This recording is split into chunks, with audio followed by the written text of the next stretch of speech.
Forest Minister-designate for Defense, Nitiwul, says he disagrees with the view that the military has failed in the fight against galamsey. The Defense Minister-designate, who took his turn before the Appointments Committee of Parliament, said the military had been withdrawn because they had achieved the purpose for which they were deployed, arguing that the strategy was not to permanently keep them in the forest.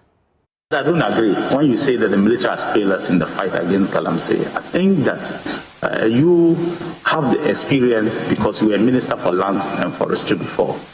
You were environment, and you know the extent to which galamsey had almost consumed this country shortly before you left office. And the military stepped in to do what they needed to do. Last year, January, I felt that the military had achieved what they were asked to achieve. That's what I asked them to move out.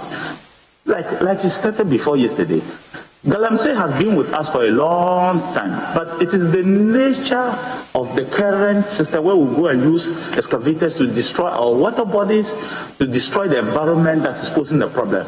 But for our local people who go and use cutlasses and hoes to just go and collect some small minerals, I don't think that should have been a problem for us. We don't want also to keep your military in the forest.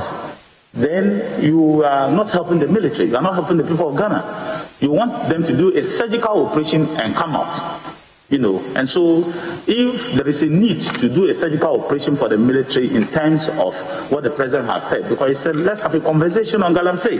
So if there's a need to do a surgical operation, the military will do a surgical operation and come on. But I am not in favor of keeping the military in the forest for a very long time to fight the galamsey activities. I think that's not the best way to go. And I think that the nation will support me on that call.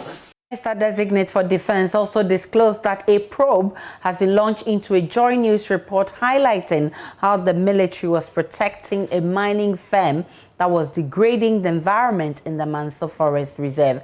He assured that those involved will be punished if found culpable. I have called investigation into this immediately because, like I said, on 31st January 2020, I issued a cabinet directive to the armed forces that no member of the armed forces is expected to be seen in any forest area except for 2 areas. And if anybody is doing that, it's doing in contravention of the government directive. And so I've asked that they should investigate this and bring me the report. The Chief of Army Staff has given his response. The GOC, General Commanding Officer, has given his response, and the investigation is ongoing. We'll put all the pieces together. And I can assure you, I've said it before, if anybody is found guilty, that person will be punished. And it doesn't matter who is minister, that's how it's supposed to be.